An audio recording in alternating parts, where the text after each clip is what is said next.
Hey my dear students, what's up. कैसे हैं आप लोग? How are you? I hope आप लोग सब अच्छे हैं। You all are fine in this pandemic situation. Dear, आज मैं आप लोग एक बहुत अच्छी स्टोरी बताने जा रहा हूँ। एंड दिस स्टोरी मैंने तब सुना था जब मैं 2 क्लास में था, यानी जब मैं 2nd स्टैंडर्ड में था। तो उस समय एक दिन कोई भी स्टूडेंट्स नहीं आया था because of cats and dogs raining, right. बहुत ज़ोर ज़ोर से उस दिन बारिश हो रहा था, तो कोई भी स्टूडेंट्स नहीं आए थे। तो हमारा जो क्लासेस था कंबाइन क्लासेस हो गया था क्योंकि स्टूडेंट्स बहुत कम आए थे। तो उस दिन हमने सर को फोर्स किए थे कि सर आज आप एक स्टोरी बताएं, क्योंकि हमको पढ़ना नहीं था। तो उस दिन सर ने हमको एक बहुत ब्यूटीफुल स्टोरी बताया था। और 2nd क्लास मतलब आप यूँ समझ ले 1996, जब मैं 1996 को मैं 2nd क्लास में था, तो उस समय मैंने ये स्टोरी सुना था।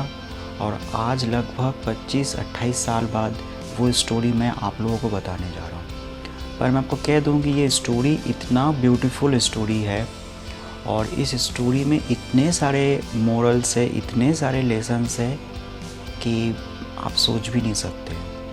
तो स्टोरी में स्टार्ट करता हूँ। जैसे आप सबको पता है कि हम लोग काम करते हैं, राइट। और जब हम काम करते हैं तो हमारे मन में कोई ना कोई डिज़ायर होता है, कोई ना कोई विश होता है कि मैं ये काम कर रहा हूँ, मुझे बदले में कुछ मिलना चाहिए, राइट। बहुत ऐसे कम लोग होते हैं जिसकी कोई विश नहीं होता है, राइट। इसका अलावा अगर आप देखेंगे तो हम जब काम करते हैं तो हम वो काम जब करते हैं तो उसके पीछे कुछ मजबूरी भी होती है, राइट।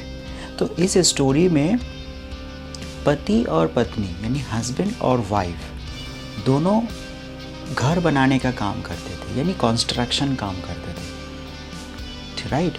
और ये जो हस्बैंड वाइफ थे, पति पत्नी, ये लोग गांव से आए थे शहर में, सिटी में। तो इनके जो मालिक थे वो मालिक इनको काम देते थे और ये लोग क्या करते थे, अलग अलग जगह पर जाके काम करते थे, घर बनाने का काम। पहले तो इतना एडवांस टेक्नोलॉजी नहीं था, जो भी बनाया जाता था हाथ से बनाया जाता था, राइट। सो पत्नी जो थे वो अपने पति को मदद करते थे, जैसे ईंट लाना, थोड़ी बहुत सीमेंट मिक्सअप करना, बालू लाना, रेती लाना। इस प्रकार से वो उनको मदद करते थे। और उनके जो पति थे वो मिस्त्री का काम करते थे। तो इस प्रकार से दोनों की ज़िंदगी एक नॉर्मल लाइफ यानी मिडिल क्लास फैमिली के हिसाब से चल रहा था। और उनके जो मालिक थे वो मालिक उनको काम देते थे।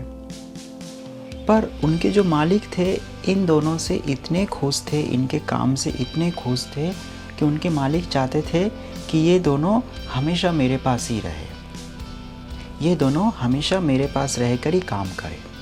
क्योंकि वो जो हस्बैंड, पति और जो पत्नी थे, उन दोनों का जो काम था बहुत अच्छा था, ठीक है। पति का नाम था आकाश और उनके वाइफ का नाम था कुमुदिनी। यानी आकाश और कुमुदिनी जब भी काम करते थे तो बहुत दिल से करते थे, बहुत अच्छे तरीके से करते थे। वो चाहते थे कि किसी को तकलीफ़ नहीं हो, मेरे काम में कोई गलतियां ना निकाले। तो ऐसे काम करते करते करते उन लोगों की ज़िंदगी लगभग मतलब 40-50 साल हो चुका है। और धीरे धीरे वो लोग काफ़ी बुजुर्ग भी हो चुके हैं, यानी आकाश लगभग 75 साल के हो गए और उनकी जो वाइफ, उनकी जो पत्नी है, लगभग 2-3 साल छोटी थी, कुमुदिनी, लगभग 70 साल के हो गए। तो अब उन लोगों के जो शरीर था वो धीरे धीरे कमज़ोर होता गया। अब वो उतना लोडिंग भी नहीं उठा पाते थे, उतना काम भी नहीं कर पाते थे देर तक। और वो साथ में ये भी चाहते थे कि मैं जब काम करता हूँ तो हमारी वजह से किसी को तकलीफ़ ना हो। तो एक दिन कुमुदिनी अपने पति यानी आकाश से कहा कि अब मैं ज़्यादा काम नहीं कर पाती हूँ, अब मैं आपको ज़्यादा मदद नहीं कर पाऊँगी। तो एक काम करते हैं, हम वापस अपने गांव चले जाते हैं। तो आकाश ने फिर कहा कि तुम सही कह रहे हो, मुझसे भी अब ज़्यादा काम नहीं हो पा रहा है, अब मैं ज़्यादा काम नहीं कर पाऊँगा और हमारी पूंजी भी ज़्यादा है नहीं, तो हम शहर में रहकर कितने दिनों तक किराए में रहे और हमको पैसा भी मतलब उतना हम जमा नहीं कर पा रहे। तो एक काम करते हैं, अब हम शहर चले जाते हैं, हम अपने मालिक से कह देते हैं कि मालिक अब हम ज़्यादा काम नहीं कर पाएंगे, आप किसी और को हमारी जगह रख लो। तो दोनों ने ये डिसाइड कर लेते हैं, ठीक है। और उन्होंने अपने ज़िंदगी में बहुत सारे मकान बनाए थे और सब लोग उनके तारीफ़ करते थे। तो आखिरी दिन सुबह उठे और पति पत्नी ने पूरा पैकिंग कर लिया है। तभी उनके मालिक आए उनके पास और उनसे पूछा कि आकाश, आज तुमको वहाँ पर जाना है और उनकी मकान बनाना है। तो आकाश ने कहा कि मालिक, अब हम काम नहीं कर पाएंगे, आप किसी और को रख लीजिए हमारी जगह। तो बोला क्यों, और इतने सारे बैग पैकिंग क्यों किए? बोला मालिक, हम लोग वापस अपने गांव जा रहे हैं, हम वहीं पर जाकर रहेंगे। तो उनके जो मालिक थे, उनके मालिक ने कुमुदिनी से पूछा कि क्या हुआ, मुझसे कुछ गलती हुई, कुछ चाहिए तो बता दो। बोला नहीं मालिक, अब हम बहुत बुजुर्ग हो चुके हैं, अब हमारे शरीर में वो शक्ति नहीं है कि हम किसी के लिए मकान बनाएं, इसलिए हम थक जाते हैं और मेरी जो पत्नी है वो भी ज़्यादा काम नहीं कर पाते हैं, तो हम वापस गांव चले जाते हैं, क्योंकि हमारे पास शहर में घर भी नहीं है और ज़्यादा पैसा भी नहीं है, थोड़ी बहुत है। तो हम चाहते हैं कि हमारे जो बची कुची ज़िंदगी है उस ज़िंदगी में हम गुजार करें। तो उनके मालिक चाहते नहीं थे, बहुत रिक्वेस्ट किए कि प्लीज़ रुक जाओ, हम कुछ और सोचते हैं, पर वो मानने के लिए तैयार नहीं थे। अब कहते हैं ना कि कभी किसी को आप एक लिमिट तक फोर्स कर सकते हो, अगर सामने वाला की मन ही नहीं है काम करने का तो आप उनको ज़्यादा फोर्स कर नहीं सकते। तो फिर उसके मालिक ने कहा कि काम करो, तुमने जब सोच ही लिया है जाने का तो ठीक है जाओ, मैं तुम्हें रोकूंगा नहीं, बट मेरे आखिरी एक तो घर बना दो, बस एक घर बना दो, उसके बाद तब तक मैं किसी और को हायर कर लेता हूँ, तब तक किसी और को मैं तुम्हारी जगह रख लूँगा, लेकिन अभी इस वक्त मुझे लास्ट एक घर बना दो, ठीक है, क्योंकि वो बहुत ज़रूरत है वो मकान बनाना। बोला ठीक है।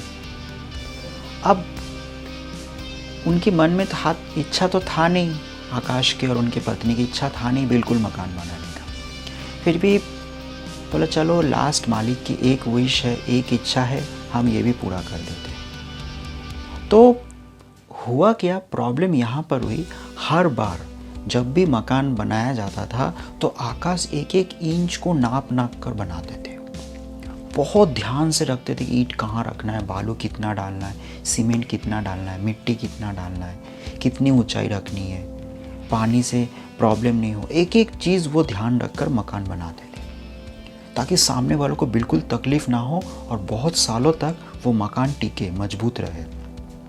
पर चूंकि इस बार उनके मन में इच्छा है ही नहीं बनाने का, तो उसने ना सोचा कि आखिरी तो घर है, वैसे भी हम गांव जाने वाले हैं तो नॉर्मल घर बना देते हैं, मालिक कुछ बोलेगा भी नहीं, मालिक को थोड़ी ना पता चलेगा। और उसकी पत्नी ने भी उनका साथ दे दिया। तो उनकी पत्नी और यानी कुमुदिनी और आकाश ने जस्ट नॉर्मल ठीक ठाक करके मकान बना दिया।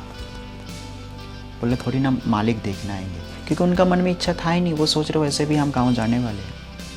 पूरे मकान बना दिए, अब पेंटिंग भी हो गई। पेंटिंग होने के बाद जब पूरी तरीके से तैयार हो गया, उन्होंने बैग पैकिंग किए और बोला नेक्स्ट दिन जब वो घर से निकलने जाएंगे तब देखा सामने मालिक खड़े हैं, घोड़ा गाड़ी करके आए। बोले नमस्ते मालिक, अब आप हमको विदाई दे दे। बोला जा रहे हो? बोला हाँ।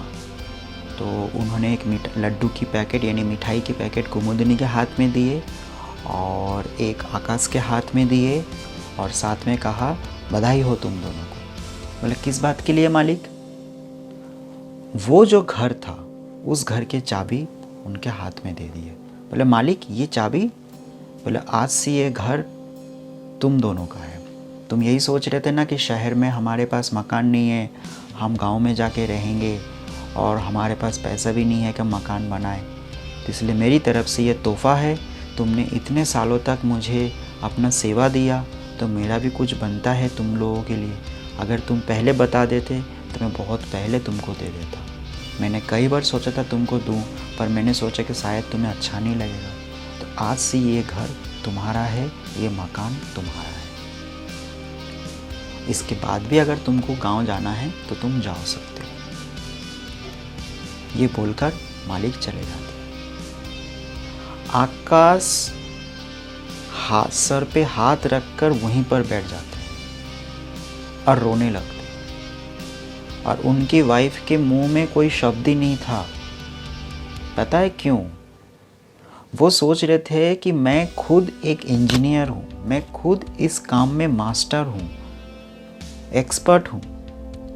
मैं इतने दिनों तक, इतने सालों तक मैं लोगों के मकान बनाता रहा ताकि उनके मकान में एक नुकसान तक नहीं हो।